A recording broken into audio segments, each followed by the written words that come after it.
Kitab Pengkhotbah, Pengkhotbah pasal 1.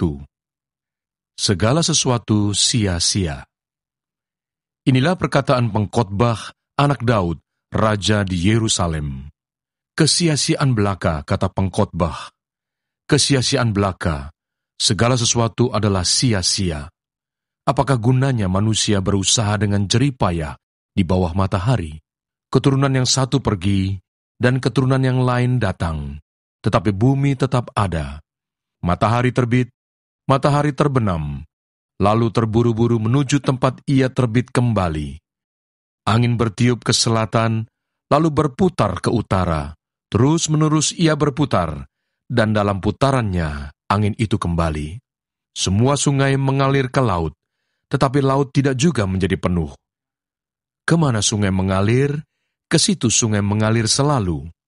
Segala sesuatu menjemukan, sehingga tak terkatakan oleh manusia. Mata tidak kenyang melihat, telinga tidak puas mendengar. Apa yang pernah ada, akan ada lagi, dan apa yang pernah dibuat, akan dibuat lagi. Tak ada sesuatu yang baru di bawah matahari. Adakah sesuatu yang dapat dikatakan, lihatlah, ini baru? Tetapi itu sudah ada dulu, lama sebelum kita ada. Kenang-kenangan dari masa lampau tidak ada, dan dari masa depan yang masih akan datang pun tidak akan ada kenang-kenangan pada mereka yang hidup sesudahnya. Pengejaran hikmat adalah sia-sia. Aku, pengkhotbah, adalah raja atas Israel di Yerusalem. Aku membulatkan hatiku untuk memeriksa dan menyelidiki dengan hikmat segala yang terjadi di bawah langit. Itu pekerjaan yang menyusahkan yang diberikan Allah kepada anak-anak manusia untuk melelahkan diri. Aku telah melihat segala perbuatan yang dilakukan orang di bawah matahari, tetapi lihatlah, segala sesuatu adalah kesia-siaan dan usaha menjaring angin. Yang bongkok tak dapat diluruskan, dan yang tidak ada tak dapat dihitung. Aku berkata dalam hati, lihatlah aku telah memperbesar dan menambah hikmat lebih daripada semua orang yang memerintah atas Yerusalem sebelum aku. Dan hatiku telah memperoleh banyak hikmat dan pengetahuan. Aku telah membulatkan hatiku untuk memahami hikmat dan pengetahuan, kebodohan dan kebebalan. Tetapi aku menyadari bahwa hal ini pun adalah usaha menjaring angin, karena di dalam banyak hikmat ada banyak susah hati, dan siapa memperbanyak pengetahuan, memperbanyak kesedihan. Pengkhotbah pasal 2. Hikmat dan kebodohan adalah hal yang sia-sia. Aku berkata dalam hati, mari, aku hendak menguji kegirangan, nikmatilah kesenangan, tetapi lihat, juga itu pun sia-sia. Tentang tertawa, aku berkata, itu bodoh, dan mengenai kegirangan, apa gunanya? Aku menyelidiki diriku dengan menyegarkan tubuhku dengan anggur, sedang akal budiku tetap memimpin dengan hikmat, dan dengan memperoleh kebebalan, sampai aku mengetahui apa yang baik bagi anak-anak manusia untuk dilakukan di bawah langit selama hidup mereka yang pendek itu. Aku melakukan pekerjaan-pekerjaan besar, mendirikan bagiku rumah-rumah, menanami bagiku kebun-kebun anggur. Aku mengusahakan bagiku kebun-kebun dan taman-taman, dan menanaminya dengan rupa-rupa pohon buah-buahan. Aku menggali bagiku kolam-kolam untuk mengairi dari situ tanaman pohon-pohon muda. Aku membeli budak-budak laki-laki dan perempuan, dan ada budak-budak yang lahir di rumahku. Aku mempunyai juga banyak sapi dan kambing domba, melebihi siapapun yang pernah hidup di Yerusalem sebelum aku. Aku mengumpulkan bagiku juga perak dan emas, harta benda raja-raja dan daerah-daerah. Aku mencari bagiku biduan-biduan dan biduanita-biduanita, dan yang menyenangkan anak-anak manusia, yakni banyak gundik. Dengan demikian, aku menjadi besar, bahkan lebih besar daripada siapapun yang pernah hidup di Yerusalem sebelum aku. Dalam pada itu, hikmatku tinggal tetap padaku. Aku tidak merintangi mataku dari apapun yang dikehendakinya, dan aku tidak menahan hatiku dari sukacita apapun, sebab hatiku bersukacita karena segala jerih payahku. Itulah buah segala jerih payahku. Ketika aku meneliti segala pekerjaan yang telah dilakukan tanganku, dan segala usaha yang telah kulakukan untuk itu dengan jerih payah, lihatlah, segala sesuatu adalah kesia-siaan dan usaha menjaring angin. Memang tak ada keuntungan di bawah matahari. Lalu aku berpaling untuk meninjau hikmat, kebodohan, dan kebebalan. Sebab apa yang dapat dilakukan orang yang menggantikan raja? Hanya apa yang telah dilakukan orang. Dan aku melihat bahwa hikmat melebihi kebodohan, seperti terang melebihi kegelapan. Mata orang berhikmat ada di kepalanya, sedangkan orang yang bodoh berjalan dalam kegelapan. Tetapi aku tahu juga bahwa nasib yang sama menimpa mereka semua. Maka aku berkata dalam hati, nasib yang menimpa orang bodoh juga akan menimpa aku. Untuk apa aku ini dulu begitu berhikmat? Lalu aku berkata dalam hati, bahwa ini pun sia-sia. Karena tidak ada kenang-kenangan yang kekal baik dari orang yang berhikmat maupun dari orang yang bodoh. Sebab pada hari-hari yang akan datang, kesemuanya sudah lama dilupakan. Dan, orang yang berhikmat mati juga seperti orang yang bodoh. Oleh sebab itu, aku membenci hidup, karena aku menganggap menyusahkan apa yang dilakukan di bawah matahari, sebab segala sesuatu adalah kesia-siaan dan usaha menjaring angin. Aku membenci segala usaha yang kulakukan dengan jerih payah di bawah matahari, sebab aku harus meninggalkannya kepada orang yang datang sesudah aku. Dan siapakah yang mengetahui apakah orang itu berhikmat atau bodoh? Meskipun demikian, ia akan berkuasa atas segala usaha yang kulakukan di bawah matahari, dengan jerih payah dan dengan mempergunakan hikmat. Ini pun sia-sia. Dengan demikian, aku mulai putus asa terhadap segala usaha yang kulakukan dengan jerih payah di bawah matahari. Sebab, kalau ada orang berlelah-lelah dengan hikmat, pengetahuan dan kecakapan, maka ia harus meninggalkan bahagiannya kepada orang yang tidak berlelah-lelah untuk itu. Ini pun kesia-siaan dan kemalangan yang besar. Apakah faedahnya yang diperoleh manusia dari segala usaha yang dilakukannya dengan jerih payah di bawah matahari dan dari keinginan hatinya? Seluruh hidupnya penuh kesedihan dan pekerjaannya penuh kesusahan hati. Bahkan pada malam hari, hatinya tidak tenteram. Ini pun sia-sia. Tak ada yang lebih baik bagi manusia daripada makan dan minum dan bersenang-senang dalam jerih payahnya. Aku menyadari bahwa ini pun dari tangan Allah. Karena siapa dapat makan dan merasakan kenikmatan di luar Dia? Karena kepada orang yang dikenannya, Ia mengaruniakan hikmat, pengetahuan dan kesukaan, tetapi orang berdosa ditugaskannya untuk menghimpun dan menimbun sesuatu yang kemudian harus diberikannya kepada orang yang dikenan Allah. Ini pun kesia-siaan dan usaha menjaring angin. Pengkhotbah pasal 3. Untuk segala sesuatu ada waktunya. Untuk segala sesuatu ada masanya. Untuk apapun di bawah langit ada waktunya. Ada waktu untuk lahir, ada waktu untuk meninggal, ada waktu untuk menanam, ada waktu untuk mencabut yang ditanam, ada waktu untuk membunuh, ada waktu untuk menyembuhkan, ada waktu untuk merombak, ada waktu untuk membangun, ada waktu untuk menangis, ada waktu untuk tertawa, ada waktu untuk meratap, ada waktu untuk menari, ada waktu untuk membuang batu, ada waktu untuk mengumpulkan batu, ada waktu untuk memeluk, ada waktu untuk menahan diri dari memeluk, ada waktu untuk mencari, ada waktu untuk membiarkan rugi, ada waktu untuk menyimpan, ada waktu untuk membuang, ada waktu untuk merobek, ada waktu untuk menjahit, ada waktu untuk berdiam diri, ada waktu untuk berbicara, ada waktu untuk mengasihi, ada waktu untuk membenci, ada waktu untuk perang, ada waktu untuk damai. Apakah untung pekerjaan dari yang dikerjakannya dengan berjerih payah?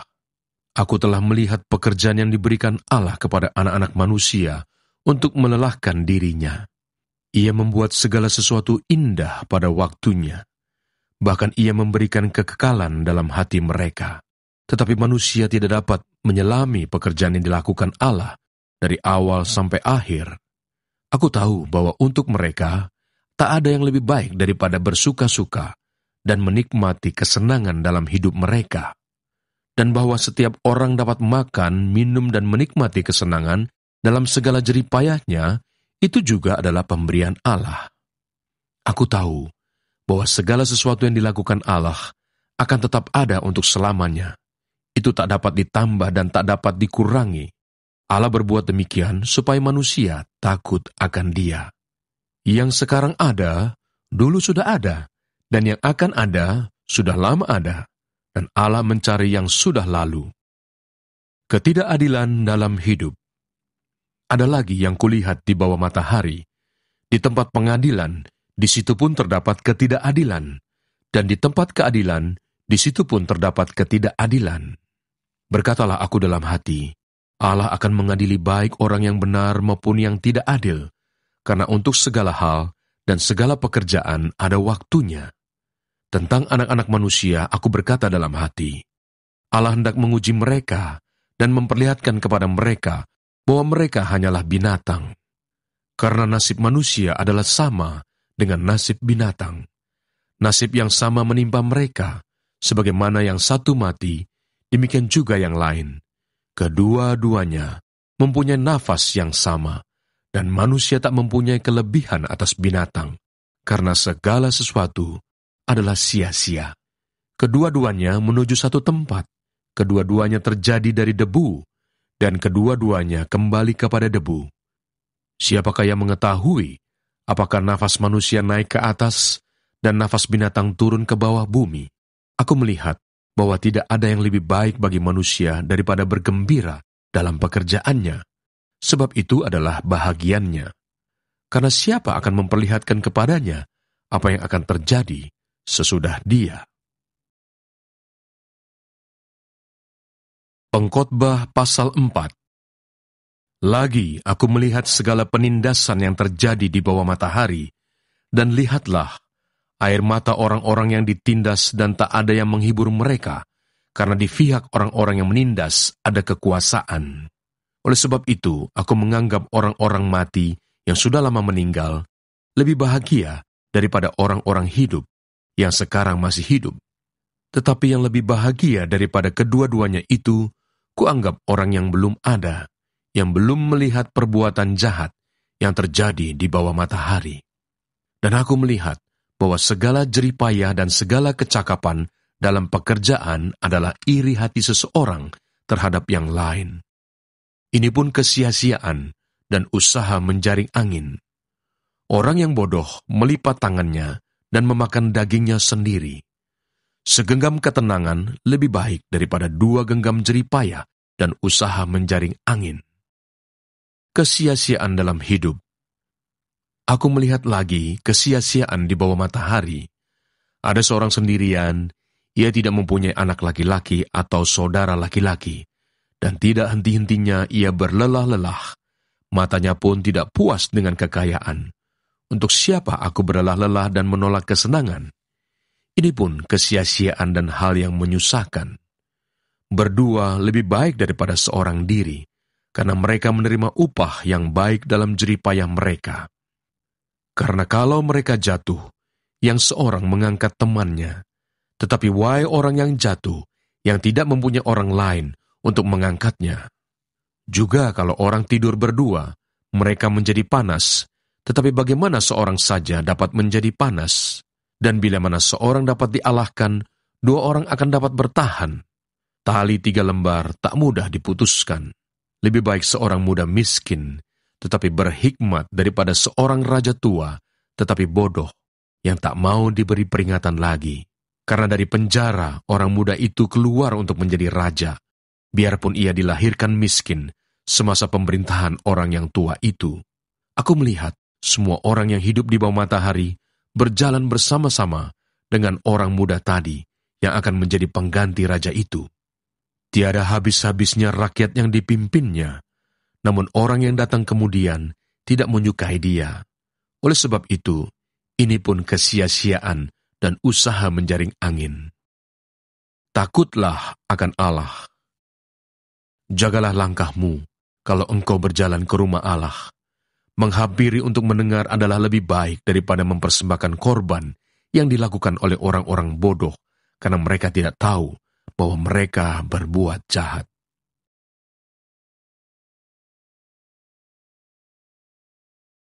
Pengkhotbah pasal 5. Janganlah terburu-buru dengan mulutmu, dan janganlah hatimu lekas-lekas mengeluarkan perkataan di hadapan Allah. Karena Allah ada di surga dan engkau di bumi.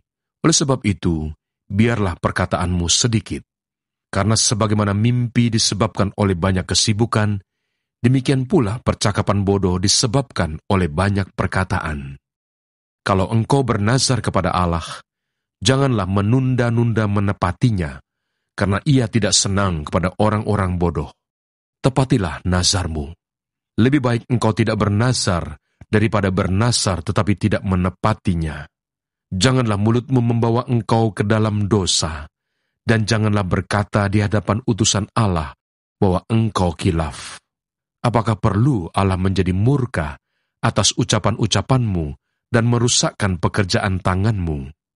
Karena sebagaimana mimpi banyak, demikian juga perkataan sia-sia banyak. Tetapi takutlah akan Allah. Kesia-siaan kekayaan. Kalau engkau melihat dalam suatu daerah, orang miskin ditindas, dan hukum serta keadilan diperkosa, janganlah heran akan perkara itu, karena pejabat tinggi yang satu mengawasi yang lain. Begitu pula pejabat-pejabat yang lebih tinggi mengawasi mereka.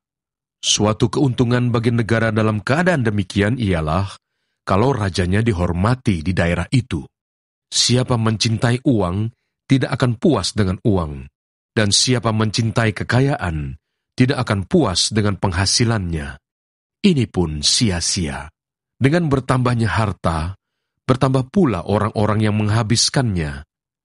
Dan apakah keuntungan pemiliknya selain daripada melihatnya?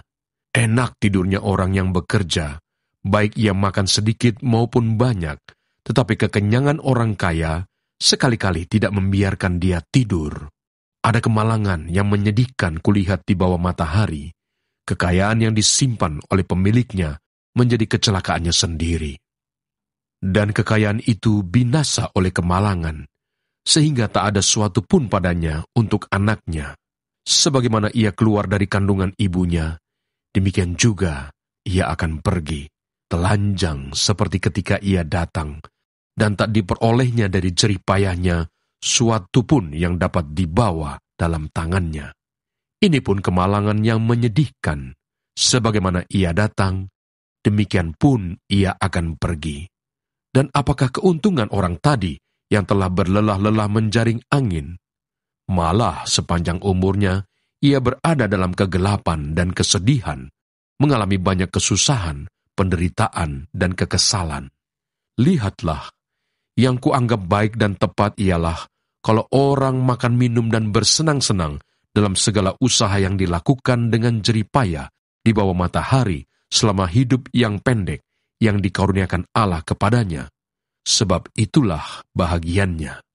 Setiap orang yang dikaruniai Allah kekayaan dan harta benda dan kuasa untuk menikmatinya, untuk menerima bahagiannya, dan untuk bersukacita dalam jerih payahnya, juga itu pun karunia Allah. Tidak sering ia mengingat umurnya, karena Allah membiarkan dia sibuk dengan kesenangan hatinya. Pengkhotbah pasal 6. Ada suatu kemalangan yang telah kulihat di bawah matahari, yang sangat menekan manusia, orang yang dikaruniai Allah kekayaan, harta benda dan kemuliaan, sehingga ia tak kekurangan suatu pun yang diingininya. Tetapi orang itu tidak dikaruniai kuasa oleh Allah untuk menikmatinya, melainkan orang lain yang menikmatinya. Inilah kesia-siaan dan penderitaan yang pahit. Jika orang memperoleh 100 anak dan hidup lama sampai mencapai umur panjang, tetapi ia tidak puas dengan kesenangan, bahkan tidak mendapat penguburan, kataku, anak gugur lebih baik daripada orang ini. Sebab anak gugur itu datang dalam kesia-siaan, dan pergi dalam kegelapan, dan namanya ditutupi kegelapan. Lagi pula, ia tidak melihat matahari dan tidak mengetahui apa-apa. Ia lebih tenteram daripada orang tadi. Biarpun ia hidup 2 kali 1000 tahun, kalau ia tidak menikmati kesenangan, bukankah segala sesuatu menuju satu tempat? Segala jeripayah manusia adalah untuk mulutnya, namun keinginannya tidak terpuaskan. Karena apakah kelebihan orang yang berhikmat daripada orang yang bodoh? Apakah kelebihan orang miskin yang tahu berperilaku di hadapan orang? Lebih baik melihat saja daripada menuruti nafsu. Ini pun kesia-siaan dan usaha menjaring angin. Apapun yang ada, sudah lama disebut namanya, dan sudah diketahui siapa manusia, yaitu bahwa ia tidak dapat mengadakan perkara dengan yang lebih kuat daripadanya. Karena makin banyak kata-kata, makin banyak kesia-siaan. Apakah faedahnya untuk manusia? Karena siapakah yang mengetahui apa yang baik bagi manusia sepanjang waktu yang pendek dari hidupnya yang sia-sia, yang ditempuhnya seperti bayangan? Siapakah yang dapat mengatakan kepada manusia apa yang akan terjadi di bawah matahari sesudah dia?